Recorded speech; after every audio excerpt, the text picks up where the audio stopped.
नमस्कार। Study anchors के video concept series में आपका स्वागत है।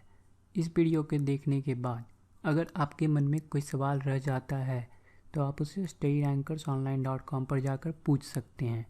अगर इस पाठ से जुड़े ज्ञान को जांचना चाहते हैं तो studyrankerstest.com पर जाकर टेस्ट दे सकते हैं। आज हम कक्षा 10 के हिंदी पाठ्य पुस्तक स्पर्श के प्रथम पाठ साखी के बारे में जानेंगे, जो कबीर जी द्वारा लिखा गया है। कबीर का जन्म 1398 में हुआ ऐसा माना जाता है। इन्होंने 120 वर्ष की उम्र पाई। इनकी कविताएं लोगों को जीवन जीने की कला सिखाती हैं। इन्होंने अपनी कविताओं के द्वारा धार्मिक आडंबरों पर चोट की है। ये किताबी ज्ञान से ज़्यादा अनुभव के द्वारा प्राप्त किए ज्ञान को महत्व देते थे। साखी कबीर जी द्वारा लिखे गए दोहों का संकलन है। साखी का अर्थ है प्रत्यक्ष ज्ञान। इन दोहों में कई बोलियों जैसे अवधी, राजस्थानी, भोजपुरी, पंजाबी आदि का मिश्रण है। चूँकि कबीर जगह जगह घूमकर प्रत्यक्ष ज्ञान प्राप्त करते थे। ऐसी बानी बोलिए मन का आपा खोई, अपना तन शीतल करे औरन को सुख होई।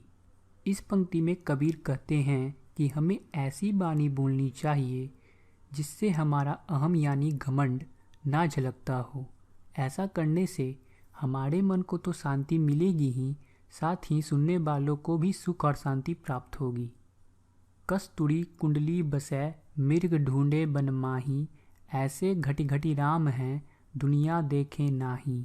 इन पंक्तियों में कबीर ने ईश्वर की महत्ता को स्पष्ट करते हुए कहा है कि हिरन के नाभि में जो कस्तूरी होती है उसकी सुगंध को खोजते हुए हिरन पूरे जंगल में घूमता फिरता है। उसे नहीं पता चलता है कि सुगंध उसके नाभि से ही आ रही है। ठीक उसी प्रकार मनुष्य है। ईश्वर प्रत्येक मनुष्य के हृदय में निवास करते हैं, परंतु मनुष्य इसे नहीं देख पाता। वह ईश्वर को मंदिर, मस्जिदों और तीर्थ स्थानों में ढूंढता रहता है। जब मैं था तब हरि नहीं, अब हरि है मैं नाही, सब अंधियारा मिट गया जब दीपक देखया माही।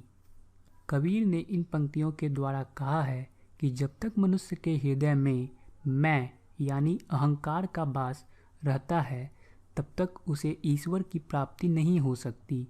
जब मनुष्य को ईश्वर की प्राप्ति हो जाती है तब हृदय से सारा अहंकार मिट जाता है।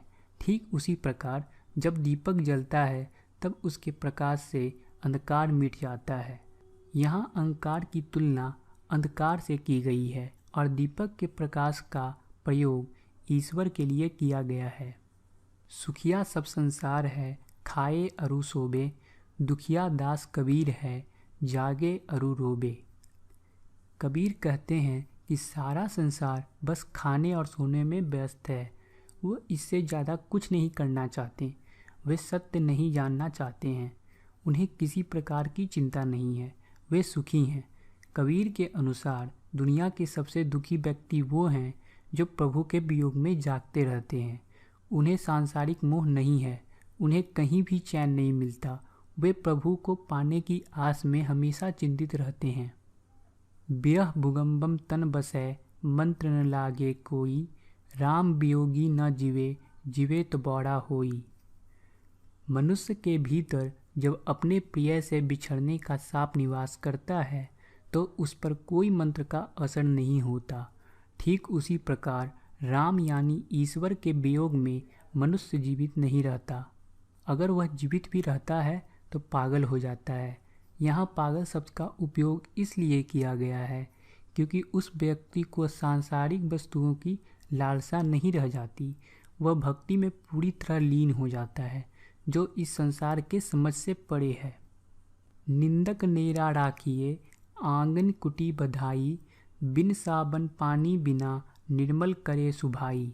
इस पंक्ति में कबीर हमें बताना चाहते हैं कि जो काम हमारे निंदक कर सकते हैं वे हमारे मित्र भी नहीं कर सकते। हमें निंदा करने वालों की सदा अवहेलना नहीं करनी चाहिए। उनसे बातें करनी चाहिए। उन्हें अपने पास रखने का प्रबंध करना चाहिए ताकि उनकी बातों को सुनकर हम अपने अंदर की बुराइयों का त्याग कर अच्छा मनुष्य बन पाएं। ऐसा करने से हमारा स्वभाव बिन पानी और साबुन के साफ हो जाएगा।